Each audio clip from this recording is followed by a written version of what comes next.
That's right. It wasn't me. It wasn't me that advanced to the semifinals in Fessel OG because of Daniel Simpkins. I'm bitter about that, Bloom. Yeah, I'm you should bitter. be. I need to be a better sport. I'm not a good sport. But I'm really bitter because he had a big output from the Rams defense. So Mm-hmm.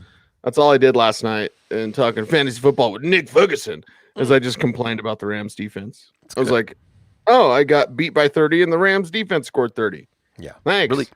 Cam Newton, that's who you should complain about, or Josh McDaniels. All right. Are we going to complain or are we going to talk about the games? What do you want to do Everything. today? We're gonna do You everything. want to do it all? People see now that we're doing the crazy quill. It's fantasy football, but you never quite know what terrain we're going to cover to get there. Yes. And just wait till the off season.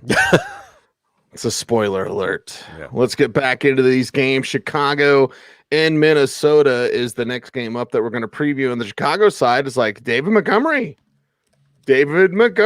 Okay. Okay, Sandy. This is what you wanted to keep doing. And this is what you wanted to see. I know for me, David Montgomery and that natural running style, again, he's not the fastest guy. Bloom, he's not Tyrone Moss. Yeah. Right. But I mean, he's very natural, very instinctive, can pick up yards after contact, and that's what he's doing now. And it's his backfield. So, yeah, excited about that. Of course, you're starting Allen Robinson every single week. And then you're looking at the auxiliary targets with this Bears offense, and you're considering them. It's the semifinals of your fantasy league, Bloom, and there may be a couple of Bears you want. Yeah. Absolutely. Maybe even Mitchell Trubisky. I mean, among the streamer types, or if you want to avoid, the volume risk of Ryan Tannehill, someone like that. Minnesota's pass D's not great. Trubisky's been playing better. By the way, this is a play-in game. This is a game basically a play-in to keep staying alive. I think the loser of this game is out. Winner of this game could make the playoffs. Mitchell Trubisky to Allen Robinson on point. Allen Robinson automatically in lineups. Can't wait to see what happens with him in free agency. Montgomery, again, a lesson in patience, at least for these last three games. It's not just the production, although the production's been magnificent. It is that he is translating. He's not just relying on moves and breaking tackles. He's running with urgency and good burst. 80-yard touchdown run. That really shows you that it's translating now. And then you could play a Cole Kmet or a Jimmy Graham. I wouldn't be surprised if Darnell Mooney maybe catches a touchdown here. Anthony Miller's had his moments with Trubisky. I'm not exactly excited. See, that's where we're back to, like, it is still the Bears. It is still the Bears. And on the other side, it is the Vikings. And that means probably a lot of Dalvin Cook. Yeah, that means a lot of Dalvin Cook and Justin Jefferson and Adam Thielen and maybe not Kirk Cousins, though. No. You're still starting Thielen, you're still starting Jefferson. You're considering who they're going up against and going, well, all right, let's put expectations at the proper point. Let's know they're going to feed Cook and then use Kirk. I don't even trust him as a QB2. Right. Maybe like a low end QB2 for Kirk Cousins. Let's talk about these Vikings. Yeah, I think you've got it right. I mean, Justin Jefferson is the one that you just are scared of putting him on the bench. And he had a big game the first time against the Bears. Like, you just come on. Adam Thielen's close. He had 2 touchdowns the first time against the Bears. He's still fine. But with Cousins, it's the same thing as Ryan Tannehill. And unlike Ryan Tannehill, who's going against Detroit, so you have a promise of high volume, it is Chicago. Not exactly a pushover defense, even though Cousins did do very well against them in the first matchup. So you don't want to be left out in the cold with your starting quarterback. And honestly, even Russell Wilson, I think that these are things you have to think about when you're picking your quarterback this week. You have Dalvin Cook, he's going to get 25, 30 touches. The other thing to watch here is if Kyle Rudolph's out, kind of like Irv Smith. He's making some plays downfield. First time around, 4 for 63 is what I think Rudolph had against the Bears, and 4 for 63 is what Irv Smith had, plus a touchdown last week. So if you don't like your tight end option and Irv is out there, he might be there for you. Just watch Kyle Rudolph this week. Just watch the tequila flow this morning, as Francis says, good morning. So I say good morning to you, Francis, and the rest of the audience as we move on to game 2, and that is Seattle and Washington. And is Russ going to cook? Is Russ going to have time to cook? Right? This is that microwave. You don't even wait for it to end, right? You don't wait for the beep, and you don't wait for the microwaves to dissipate. Do you know my grandfather, Cecil Lammey, had the microwave in another room because he didn't like them. He didn't like microwaves. He was a stovetop guy, right? So, okay, this is Russell. You better hurry up. You better hurry up because of that Washington pass rush. And okay, do they try to counter that? Draw play, screen passes. You're still starting DK. You're still starting Lockett. And Russell, you're like, okay, give him time. But with those pinchers of Washington's defense, Bloom, time may be a little short. I like it. We've been trying to come up with let Russ cook metaphors and analogies all year. That was one of the best, the microwave cooking. It's not as good. I mean, you just don't want to eat microwave cooking. You don't want food heated up in the microwave. It's not the right best way to do it, but sometimes it's the only one you have time to do. You don't get enough of the flavor. Yeah. It just changes the chemical composition of the food in some way. So look, Russell Wilson, I think he's my quarterback 11 or 12 right now. That means I'm telling people to start some quarterbacks over him. You know, there's some upside plays. Guys like Taysom Hill. You're starting Herbert tonight over him. Well, that's exactly the break point. So we can make this immediate because Adam Schefter says Williams not expected to play. Keenan Allen, if he does play, they're concerned that he might not play. If he does play, he'll be limited. Now, Justin Herbert. See, we're just totally going back to previewing the Chargers and the Raiders right now, but it's because things have changed since we previewed it. Herbert has hit secondary receivers this year. Tyron Johnson's actually not bad. He still has Henry. He still has Eckler. The Raiders are not good, but we would be hard-headed if we said his outlook is exactly the same without Mike Williams and a limited or out Keenan Allen. Right. The Raiders matchup makes it a little bit easier here because the other part with Russell Wilson, so you have the volume risk quarterbacks, as I laid out. You know, Baker Mayfield's also a volume risk, but he's against the Giants, right? So if you've got potential of low volume and a defense that's not easy to crack, you're staying away. That's why bringing us back to Russell Wilson versus Justin Herbert. I mean, what's going on here with Russell Wilson, where I'm at right now, Cecil, is we had the game against the Jets. But what was I just talking about yesterday? Jordan Reed, Jacoby Myers. How many times have we seen players do things against the Jets and we have to say, okay, that was the Jets. That was how that player looks when he's playing the Jets. But let's look at how Russell Wilson has looked going into the matchup with the Jets. Struggling, honestly. I love to all year to be like, he's only thrown 7 interceptions. He's only thrown 8. It's like there's only like 10 games into the season. He has 7 interceptions. That's not only. That's good for Russell Wilson. Russell Wilson's been struggling. He's been getting sacked. He hasn't had high volume. Pete Carroll wants to go in a shell. And whoever is the quarterback for Washington isn't going to coax him out of that shell. Right? They have Hyde. They have, I think Rashad Penny might even be back for this game. Chris Carson. So they have their full complement of running backs. Pete Carroll, it's like a Picasso masterpiece for him if they win the game like 16-3, So Russell Wilson, I'm not feeling it. But it still feels it's the Marcy Rossman rule, right? Because at least for the first 7-8 weeks of the season, Russell Wilson didn't just bring you. He was like that lead sled dog in the Iditarod, So it's tough. And where it gets cute is like guys like Tannehill, Mitchell Trubisky, Phillip Rivers, who's ultra safe. I think there's a 50-50 shot Rivers will outscore Wilson. But if Wilson outscores Rivers, it might be by like 10 points.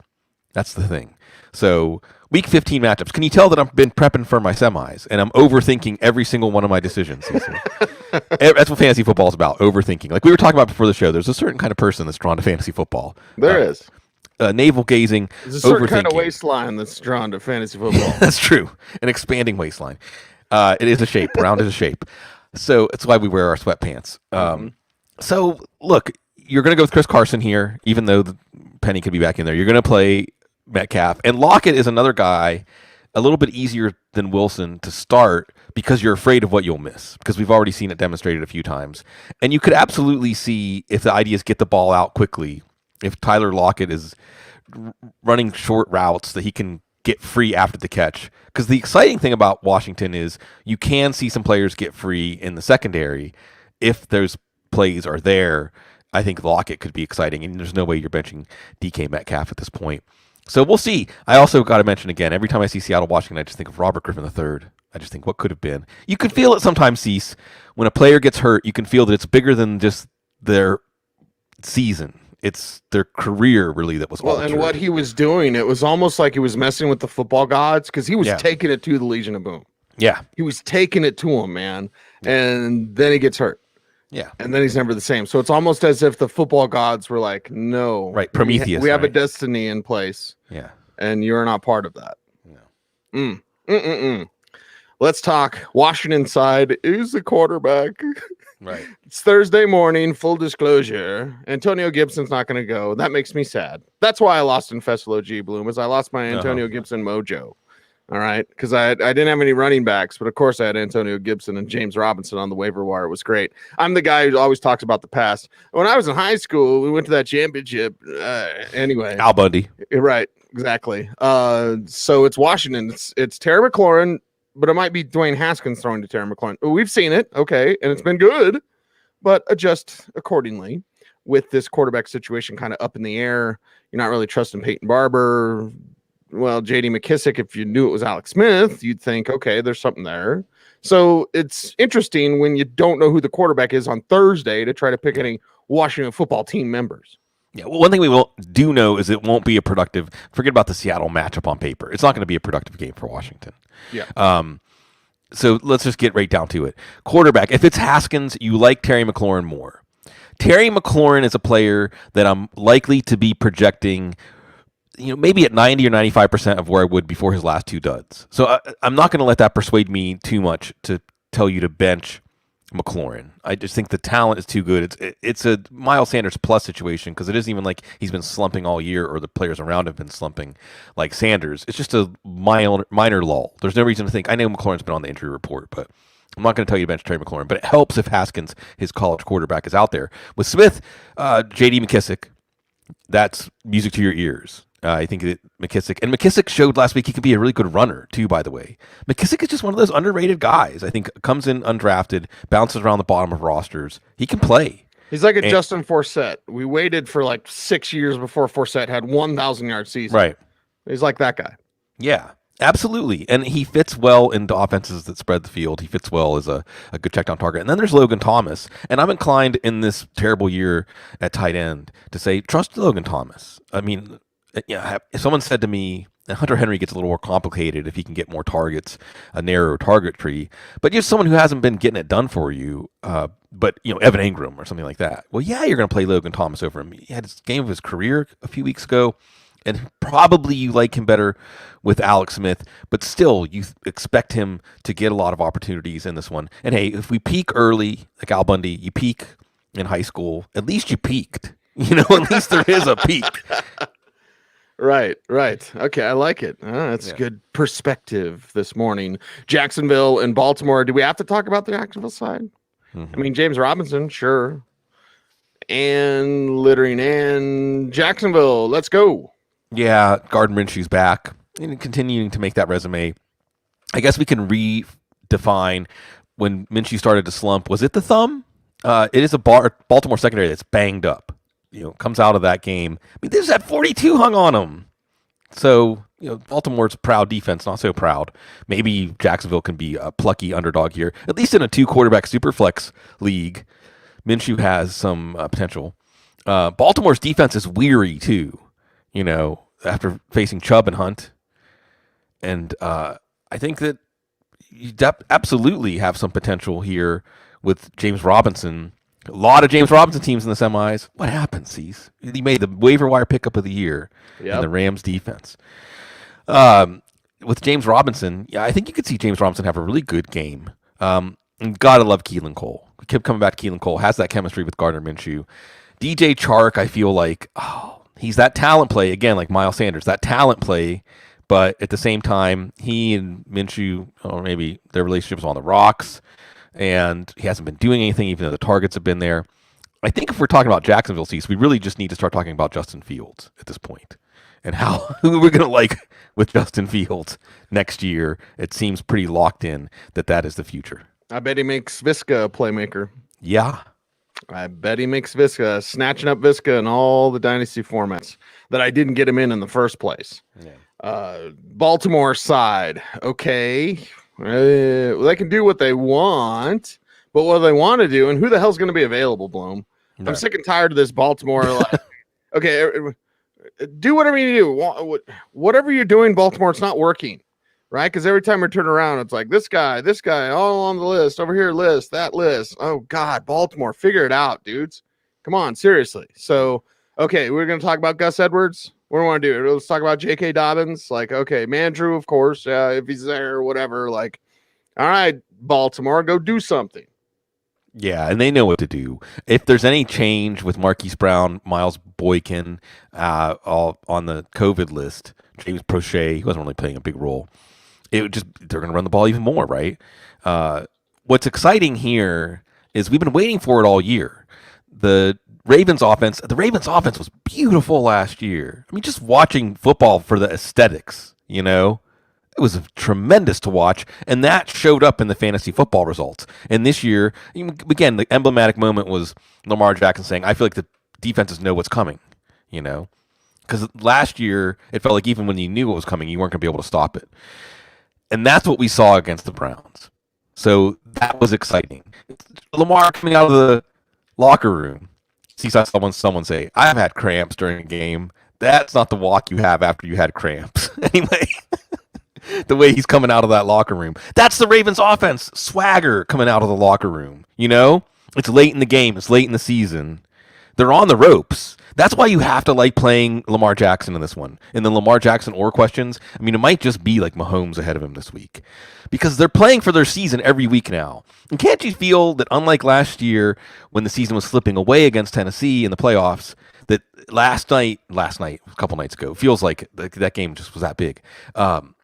That he thrived on it this time. He wanted the moment. He wanted the moment to be big. And I know it's Cleveland's defense, but still. So you're really excited about Lamar Jackson against Jacksonville this week. And you should probably be excited about Dobbins because I think he's going to lead the team in carries. And Gus Edwards is a what-the-heck flex. You saw those finishing instincts. He's a guy we're really excited about to see in the second act of his career, wherever it comes. He can be what's nice about Gus Edwards is he's in a role that maximizes what he's good at. And this is a matchup that should give him a lot of chances. I'm not necessarily going with Willie Snead or anybody like that without Devin Duvernay. I would like to see an extended run for Duvernay. It probably just leads to more opportunities for Mark Andrews. In DFS, this could be like your Mark Andrews 7 for 110 and 2 touchdown kind of week. So the Ravens story has been exciting. Lamar Jackson could be one of those players that struggled in fantasy only to be the guy who delivers the title when it matters. Mm-hmm. Lamar wanted the moment, Bloom, so people wouldn't talk about the other moment. It's good to know that in 2020, during the pandemic, we can all still laugh about poop jokes. Yeah. So there you have it, moving right along.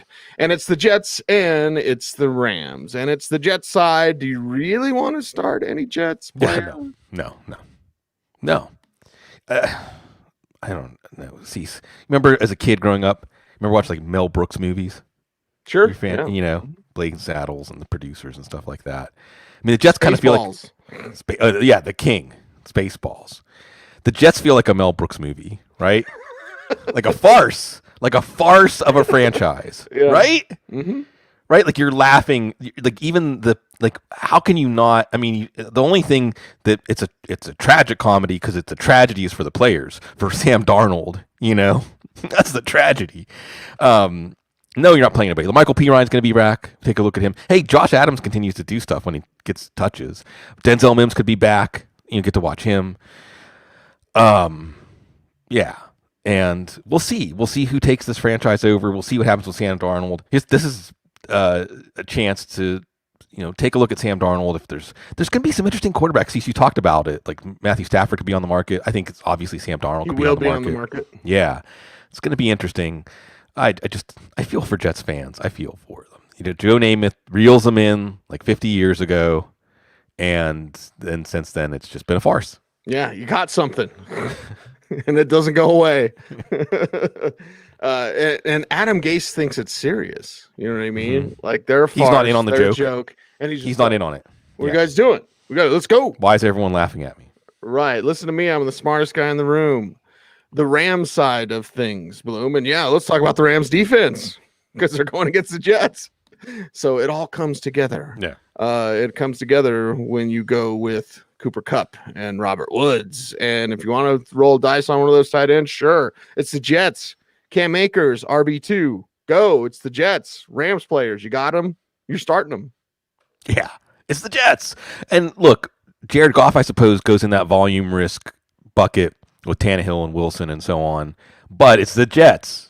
So don't you think just whatever Sean McVay dials up is going to work in this game? Like just whatever. It doesn't matter. Yeah. So I like Jared Goff. I like Cam Akers. I know McVay relents from really committing to him, but come on. We have 2 games in a row with 20-plus carries. You know he's going to get scoring opportunities, unless it happens that Goff is finishing them all with passes, which could happen. I know Woods is a little banged up, but you're playing him. Kupp is the guy I think that could pop for that, like, 11 for 180 and 2 touchdowns or 3 touchdowns. He has that in him, just running free in the middle of the field, and Goff just sitting back there, just picking them off one by one, going down the field easily. Like even someone like Tyler Higbee, I could see. Remember he had a 3 touchdown game earlier this year. Maybe it's his. I'm just saying DFS or throwing a Hail Mary at tight end. Everything's going to work. Everything's going to work. What's really fascinating, Cecil, when I was thinking about this game, not this game, but the Rams, is that McVay is really getting a chance to redeem himself only 2 years after he lost the Super Bowl, right? The NFC side is like you get a shot at the Super Bowl, you find out you don't measure up, and then you go back to the end of the line. But McVay, this Rams team, I mean, I don't see a team that they can't obviously overcome in the playoffs. And for instance, if the Rams were going to Green Bay in an NFC title game, that's a game like Matt Waldman said. That sometimes Green Bay doesn't know if they're in a real football game. The Rams will let them know pretty quickly. They're in a real football game. Yes. Yeah. This is not a real football game. You know what type of game this is, Bloom? What? Show other teams that we have this play. Yeah. Just so they have to spend an extra 10 minutes preparing when we play them in the playoffs. Mm-hmm. So this is like a double reverse, flea flicker, throw it back, touchdown pass to Jared Goff from Cooper Kupp. So there you have it. Mm-hmm. There you have excitement with, Jalen Hurts. Mm-hmm. Philadelphia and Arizona up next. So we got a lot to get to in this one because it's Jalen Hurts. Can you do what you did earlier, please? Rushing quarterbacks, top 10 fantasy quarterback. What's our guy, Vance Joseph, got in store for one Jalen Hurts? And then Miles Sanders. He's burned you both ways, Bloom. I know, right? And this is how you know you should probably just start him, because when you don't start him, he blows up. And when you do start him, he struggles. So, okay, where do you come down? It's like the Sanders truthers out there, right? Yeah. And I consider myself a Sanders truther. I've started him in most every week and most every league that I've got him. So, Sanders, this week, go. Yeah, I think you got to play him. It's, if anything, because of the emotional side of fantasy football, that you just would feel so stupid if you sit him and he breaks another long touchdown run. And if you want me to make the case of taking, and like you said, there's Vance Joseph, which should probably give you a little more confidence instead of a little less confidence to play Sanders, right? And we'll talk about that a little more with Hurts. But I think the thing with Sanders, if you want to talk yourself out of playing him for some reason, which means you're probably really good at running back, here we go with that, if you take away the run. But otherwise, really, if you take away the long run, he wasn't getting yards consistently. He did have another short touchdown set up by a short field, and he had some modest contributions in the passing game, nothing big. So let me put it this way. It would not surprise me at all if Sanders has something like 80 or 90 total yards, a couple of catches, like around 10 points in a PPR league. But you know he has that big play upside. And then we get to Jalen Hurts. I think, early in the week, just seeing the questions I'm getting, the Hurts or questions, like in the chat room, I see Hurts or Taysom Hill. I'll just let that one float out there for you for a second. Hurts or Taysom Hill? What do you think? I think Taysom Hill, but yeah, it's Taysom Hill. Yeah. It's Taysom Hill, and here's why. And like Vance Joseph, I mean, the one thing that if you want us to talk you into playing Jalen Hurts this week is your quarterback, and certainly in 2 quarterback superflex leagues, he's a high floor play because of the running ability, and also because the clock is sped up. You go back and watch him against the Saints last week, and Hurts understood that if he was holding the ball back there in the pocket for more than 2 or 3 seconds, something bad was going to happen. Yep. It's like the late career Colin Kaepernick. Either get it out in the early progression because something in the play worked, or get out. But Hurts isn't Kyler Murray, okay? He's not Taysom Hill. He's not a dangerous runner. He is an adequate runner. He can sprint to the sidelines, get to the sticks, keep the offense on the field, and that is going to pile up over time, right? Because when you have a passing quarterback and you're giving him a directive like, don't hang out back there too long, he's going to end up with a lot of rushing attempts. So he's going to give you a 7, 8, 10-point floor, maybe even a rushing touchdown. But you know he's not going to do a lot as a passer. I mean, we know this intuitively because outside of Dallas Goedert, who still looks great, by the way, in your dynasty leagues, talk about picking someone up in the offseason, Visca, get Dallas Goedert. He looks fantastic. It's just volume and consistency in the passing game that hasn't accompanied that. But this is going to be a modest passing game, I think, for Jalen Hurts. An elimination game, by the way. If Seattle beats Washington, then Philly can make the playoffs by winning out. So it's a winnable game. I think if they can beat the Saints, Arizona's a winnable game, and Arizona needs to win. Or else there's the winner of Chicago, Minnesota saying hello for the 7th seed. And Arizona side's going to do that with Kyler Murray not knowing what he's doing, but still looking good when he does it. At times, Bloom, it's been up and down because that shoulder and that production. Fantasy GMs want to know how much they can trust Kenyon Drake. RB2 levels. Like, Drake's about the same for me every week. Yeah. Maybe he blows up. Yay. He's not. And here's where maybe the bad aftertaste, although we're so far away from the draft, I don't think this should matter anymore. Plus, he missed time. Like, where you took him. I'm taking Kenyon Drake at the end of the first round. Yeah, you shouldn't have done that. So I think there's kind of a bad aftertaste on Kenyon Drake. Again, I still don't know why. But, yeah, it's kind of the rinse repeat with this Cardinals offense. Well, speaking of bad aftertaste, you don't have one from Kyler Murray last week. I know you didn't have a massive fantasy game, but he started to do more as a runner. He was more willing and aggressive as a runner, and it was a tough matchup. The Giants are no pushover, and he was successful. So I think that Kyler Murray is, not a no-brainer. Look, if it's Kyler Murray or Aaron Rodgers or Kyler Murray or Deshaun Watson, there's some names I would put above Kyler Murray this week. Lamar Jackson, but otherwise you're feeling pretty good about him. And it's there against Philadelphia. Hill had almost 300 passing yards against them last week. And then after that, you got Drake. Chase Edmonds is a game time decision. So that makes you feel better about Drake. You're going to get the volume with Drake. Drake feels like a bust. Like if you took Drake around the 1-2 turn where he was going, it feels like, what did you get? What did you really get? Well, you still did get a player who is the clear lead back, even through some times when it looked like Edmonds was better than him. And he's going to get those touchdown opportunities.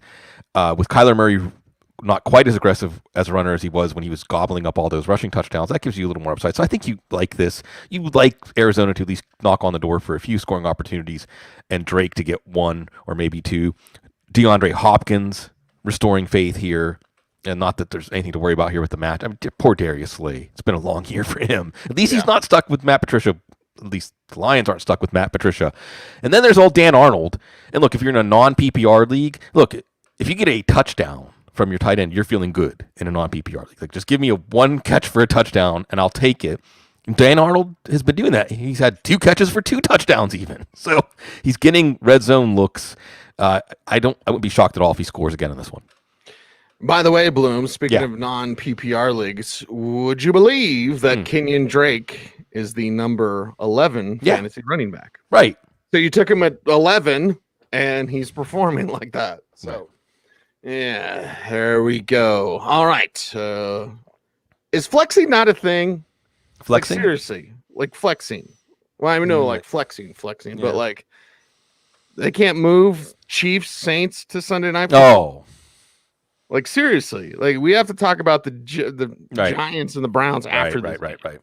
I almost want to flip it. Just save this game for the last. I don't even want to talk about the Steelers. Don't get us started there.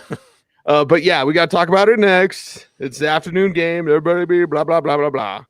And, well, hell, Bloom, no Broncos on Sunday, so I'll be free. That's true. Be free to actually watch football.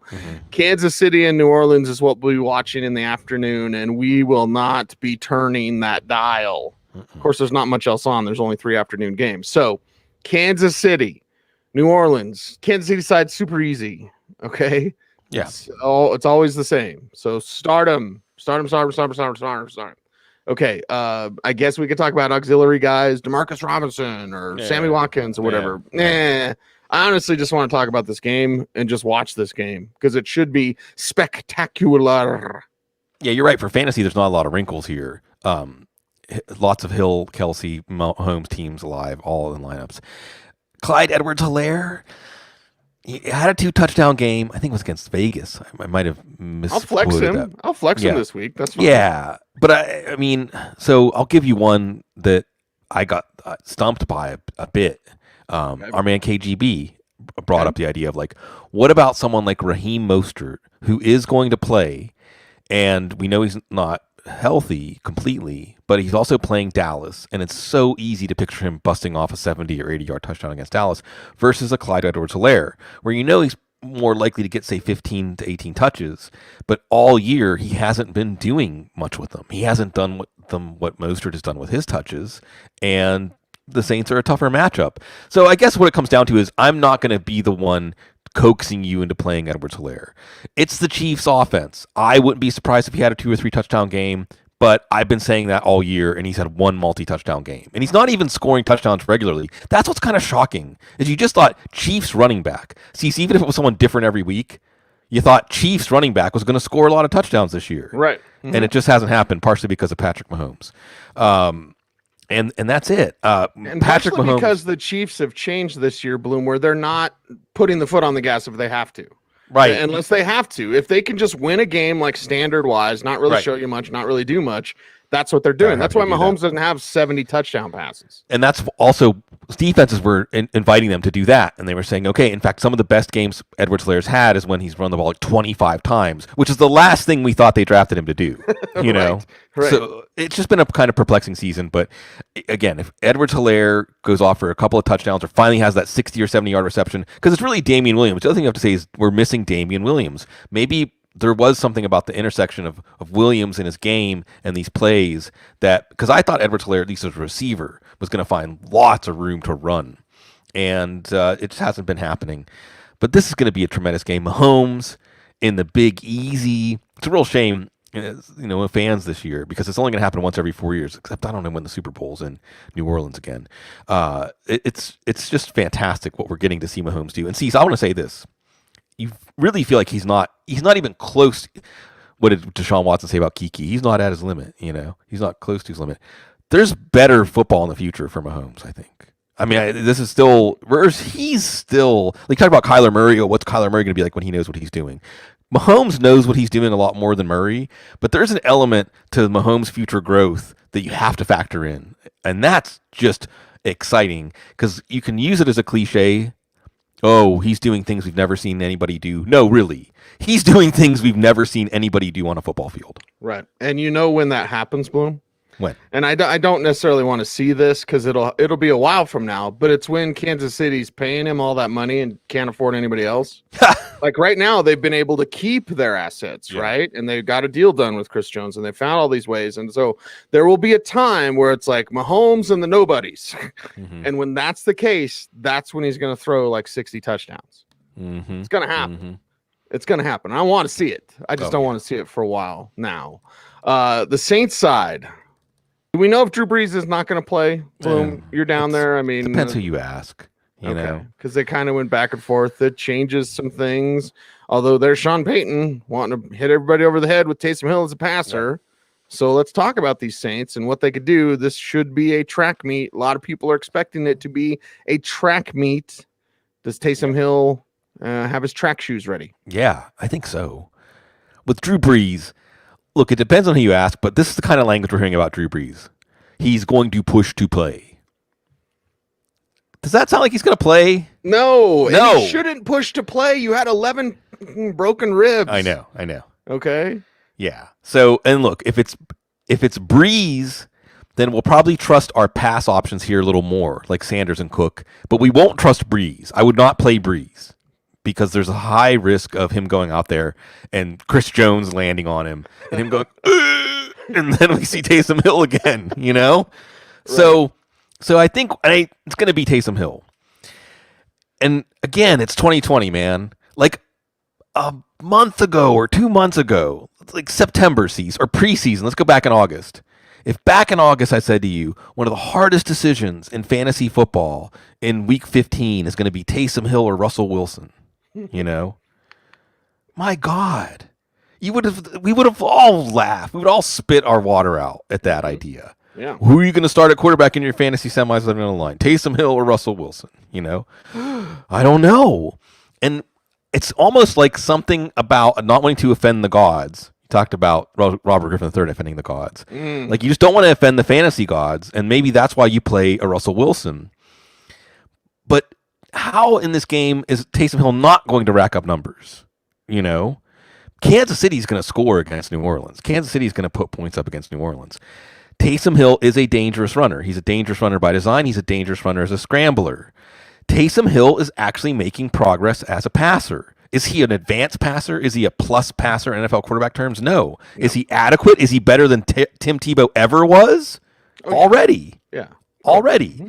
And he's got synchronicity with Michael Thomas. He knows those spots. He's got that timing down where when Thomas is going to get open in that 10 to 15 yard range, it happens with regularity.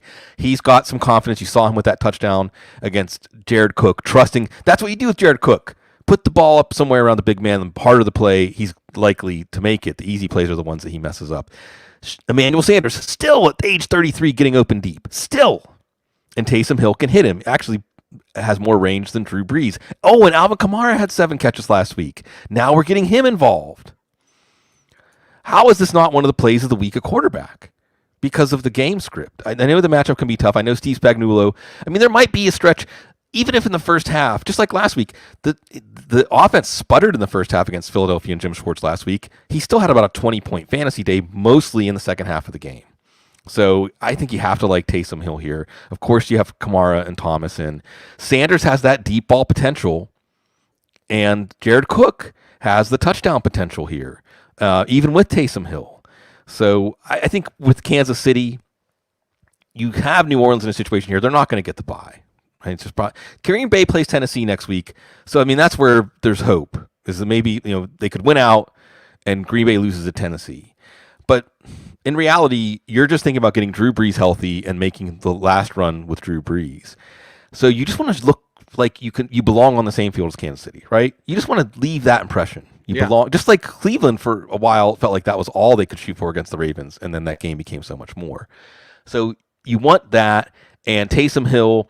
Also, Sean Payton said this week, Jameis Winston's going to get a chance to be the quarterback after Brees, and so is Taysom Hill. So that competition is still going on. And this is a big moment in that competition. So lots of thrilling stuff here, and I think a lot of thrilling fantasy stuff in this game too. Bloom, this is what the Steelers should have done. Yeah. That's what they should have done. Like, Ben, you're hurt. No, I'm not. Yes, you are. And shut him down because... Oh, my dad said that. Can I just... Brock Osweiler, man. Let me interject. Because I told him, I promised him, Sigmund L. Bloom, my 84-year-old father, who's been seeing, he makes sure to correct me. I was like, he's been watching the Steelers for as long as I've been alive. And he's like, longer than you've been alive. I think he first saw the Pirates at Forbes Field when he was like 3 or 4 years old, back around like 1939, 1940. And he said it. He said, this is the game. So we're doing the Pittsburgh-Cincinnati preview, but you jumped ahead, Cecil. Yeah. He said, they need to sit Ben this week. Because you want to see what Dobbs and Rudolph can do anyway. You still have Ben, so if the game is slipping away in the fourth quarter, you can put him out there. He's still active. Mm-hmm. But let him rest. Let him rest this week. So it seemed my 84-year-old father is saying, but Mike Tomlin will never do that. Right. Because Ben won't let him. Right. And it's like, well, who runs the show then? Who runs the show? I mean, Gary Kubiak... Peyton Manning probably could have came back sooner than halftime of week 17. Mm-hmm. And Gary Kubiak's like, nope. He waited because he knew Peyton was almost done. And he waited for the timing. And then you get a bye, and then you play a couple of games, and then you win a Super Bowl. Peyton was done. And look at those numbers. Go back and watch him when he was playing. He was done. So the Brees thing, Bloom, yeah, it's great. Go win some games with Taysom. Brees comes back. I don't know. What can he do? What can he not do? It's Brees. He starts on fire, and they win a couple, 3 games, win a Super Bowl. Yeah. It's how you do it with an older QB. You don't just trot him out there because you have Mason Rudolph behind him. God awful. Do we have to talk about Browns, Giants? I guess we do. Yeah. Sunday Night Football, Browns, Giants, ladies and gentlemen, Rashard Higgins, blah, blah, blah. Yeah. What had the flex? Jarvis Landry, Nick Chubb, you start them all. Kareem Hunt, you're starting him as a flex play. Yep, go. And with the Browns, you're seeing that fight. So now you're the Giants, and probably with Daniel Jones, maybe banged up Daniel Jones, and not really good Daniel Jones anyway. If you're the Browns, you're okay. Let's hammer these guys now. Yeah, that's obviously what you're aiming to do here. The Browns lose that epic game Monday night, still in the playoffs and control their destiny, but got to win. Got to keep winning. So that adrenaline wears off a little bit. Another primetime game, which is kind of nice to see them get this showcase at this moment. Baker Mayfield, you're not going to play because of the volume risk, and it's a plus defense, or at the very least a neutral defense. Obviously, you're playing Nick Chubb. Obviously, you're playing Kareem Hunt. And that's probably it because of that volume risk. Landry's a little safer. Higgins a little more chance for a big play. Donovan Peoples-Jones, nice to see what he's doing. But I'll leave us with this note. Because again, see, my whole part of the show is just becoming, I talk to people in my family about football, and this is what they tell me. Because, you're a football guy. Well, we're watching the game Monday night, that epic game. And Kate says, why don't the Browns use Chubb and Hunt at the same time more? Why don't they? Because it's the Browns. I don't know. I have no idea. I don't have a good answer for that. You would think that could be, I'm not talking about every play, but at least like 10 or 15 times a game. Yeah, well. Yeah, 21 pony, right? Yeah. Go 21 pony sometimes. Let's talk about the Giants, I guess. I don't want to start anybody. No. I know Daniel Jones, he may not play because now he's got an ankle and a hamstring. Right. And I'm like, I don't care if he does play. I don't really, I'm not rushing to the line I'm going to get Evan Ingram in there, everybody. Like, nah. No. Not really. No. Here's what you have here, Cease. The Giants can win ugly. I mean, is there any other way they've won this year? Have they won pretty? I don't think they have. So this can be a game. Remember when the Browns were having those ugly games in the weather? They actually lost to Vegas in one of those games. It just edged out Houston, The Giants might be able to make this one ugly with their defense. And Colt McCoy says, I major in ugly football. It's not going to be pretty for the scoreboard.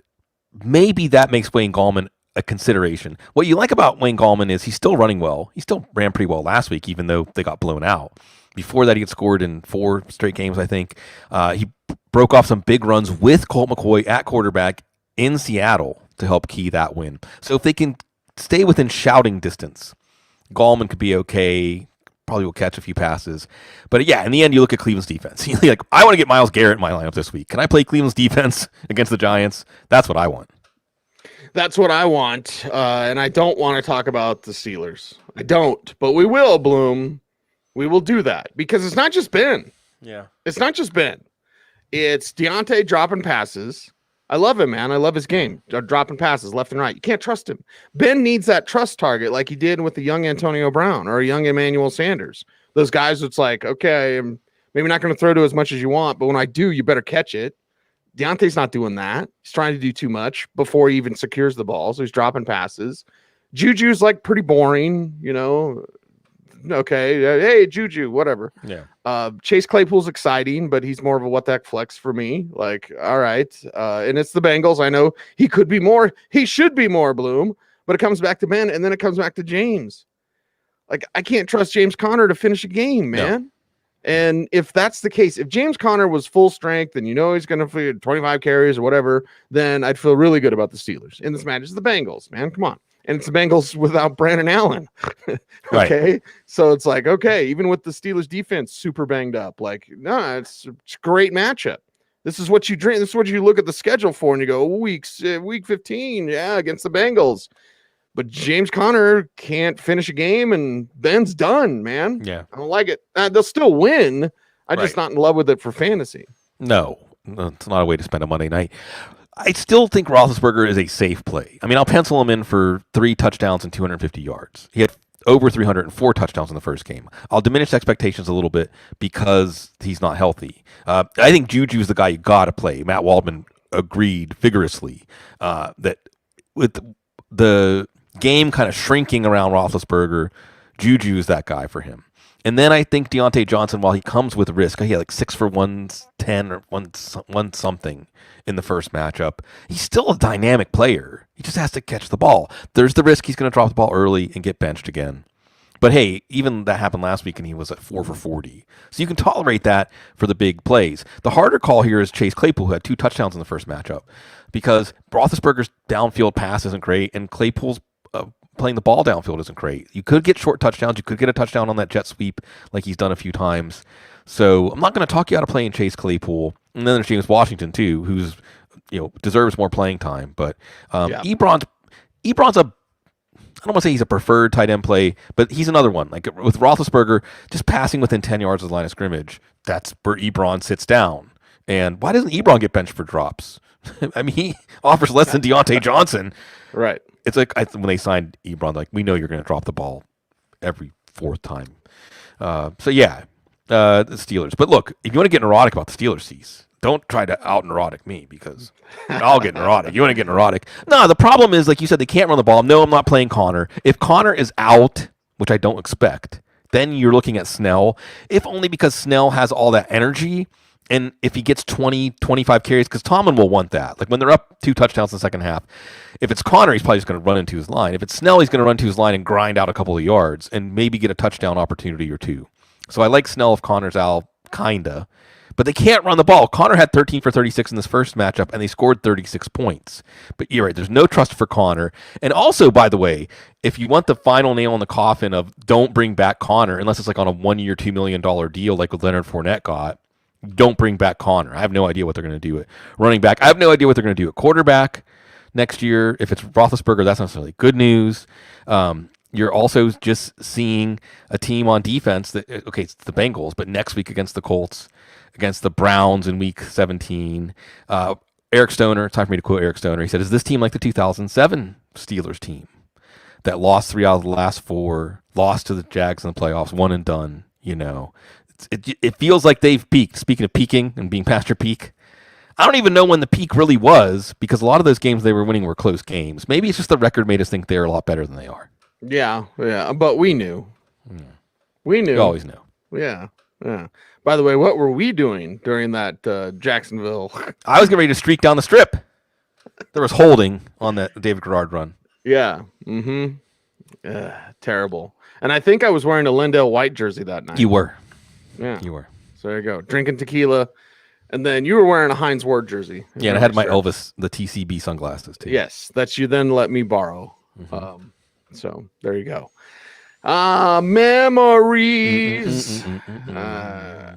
Okay. Oh, crap. The Bengals side, whatever. Nobody. Nope. I mean, I guess if you have to, T. Higgins or Tyler Boyd, but whatever. Nobody. Who's Ryan Finley hooking up with? Like, yeah. Okay. TJ Watt. Enjoy Lewis Riddick while you got him in the booth. Oh, yep. It's great. He'll have more power than Mike Mayock. Yeah. Yes. Even more than John Lynch.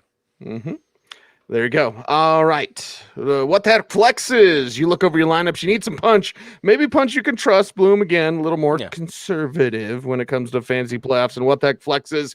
And in week 15, my what the heck flexes include Zach Moss. Get him a goal line touchdown there. Jamal Williams.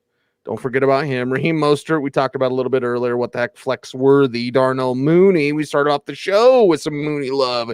Give me that deep speed, girl. Rashard Higgins. What the heck flex. CSU represent. I said it for you, Chris. Michael Gallup. CSU football's got some embarrassing things. But anyway, Kendrick Bourne. Don't look into it. Kendrick Bourne. What the heck flex. I shouldn't even said anything. Kendrick Bourne. What the heck flex. Now, week 15. Bloom, it's your turn. Let's go. Another podcast idea called Don't Look Into This. And it's just about things that people don't want you to look into from all of the walks of life. Yeah, it's a good one, right? This week on Don't Look Into This, we're going to look into the prison system. Okay. What the heck flexes? Both of your San Francisco backs got to get in there. Gus Edwards. I think Dobbins has graduated from what the heck flex. J.D. McKissick if Alex Smith is out there, but Benny Snell if Connor's not out there.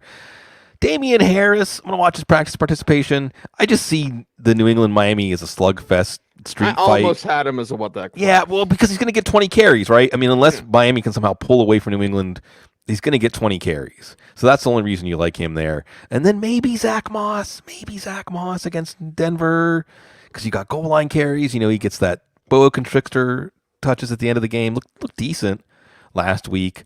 Wide receiver, Tyron Johnson. Yes. Yes, Jeff Tiefertiller, who's we should mention him more often. A dynasty sage, to say the least. Always. All around great guy. All around very good guy. Very very good guy. And his son now is the next generation of fantasy football analysts. Love it. But all things Oklahoma players, he's like definitive authority. And he reminded us that Johnson was actually a big-time LSU recruit before he ended up at Oklahoma State with the Cowboys, baby. Yep. Nelson Aguilar, I think you get in there as number one receiver in this potential high-scoring game. Gabriel Davis, Keelan Cole. I'm going to mention Kiki Cutie. And I'll mention Chad Hansen, too. I mean, it's just Kiki's not what the heck, though. You just wanted to mention Kiki. Yeah, and I mean, I just think that if you're on the fence, and maybe Emmanuel Sanders, too. Again, in this idea that Taysom Hill's got that deep ball going. Sanders still getting open deep. It could be a wide open game. May everybody win their semis. We're going to be back Thursday tonight during the game. As we get this kicked off, we'll be back Sunday morning. Like Cecil said, we'll be able to do the recap in 2 parts live. Cecil didn't, by the way, folks, leave this into the audio, Cecil. If you come to the YouTube, there's stuff that Cecil's cutting out now that's like full on rambling rivers of conversation. Yeah. So a lot of more incentive, if you like the idea of, if you like it when we go off the beaten path and don't talk about football, there's a lot more happening on the YouTube channel, like right now. So I just know, I want people to know, and Cecil, you alluded to it, we're going to agonize about our decisions. We are already regretting things we did in week 14. We're already looking at these players as, are you going to be something that reveals like a poison gas or a teddy bear that I can hug? And right. It's going to be fun. This is what we sign up for. This is what we like. And in some ways, Cease, it's more liberating than ever to know that no matter what happens, we're going to be gripped by it on Thursday, Saturday, Sunday, Monday, and it's over. We can still say, hey, it was just fantasy football. That's a relief, and hopefully a relief that leads to some championships to also agonize over. Our guy CJ right here brings up serenity. Grant me the serenity to live with any result in the fantasy playoffs. Last night, I made a Josh Allen over Taysom Hill call. I'm gonna. Oh, it's okay. Josh Allen. I told everybody though. I just the way his team was setting up, and it was a convoluted question. But you could feel the desperation, dude. You could feel the anxiety, the overthinking, everything that's involved. So, yeah, grant me the serenity. Grant me the serenity. Okay, let's wrap this one up. We got a Thursday night show, Bloom. Maybe we'll take our shirts off tonight. I don't know. You never know. Yeah. Just show up. We'll do the thing, and we'll talk to Dr. Gene Bramall, the fantastic Matt Waldman, and, of course, be going through whoever's playing for the Chargers. Right. And going through that game as well. He's Sigmund Bloom. I'm Cecil Lammey. Follow us on Twitter at The Audible, at Sigmund Bloom, at Cecil Lammey. And, don't at me, bro. No, at me all day. I'll reply to my at replies, but I don't look at my timeline. Anyway, there's my, okay, so we got in Stoner reference. Okay, Eric Stoner reference. We got in, what else? My social networking rants, right? Did we hit all the bingos? Your dad, your wife. Did we hit the bingos? We got all the bingos? Yeah. Did I mention Senior Bowl? I don't know if I mentioned Senior Bowl. No. Try to keep everyone sober because there's a game tonight. If they get started too early, they're not going to be with us by 10 o'clock Eastern. Right. Well, maybe the Chargers will make you want to start drinking and smoking and doing the thing tonight, Thursday night. He's Sigmund. I'm Cecil. We're the Audible. Everyone stay tuned and stay frosty.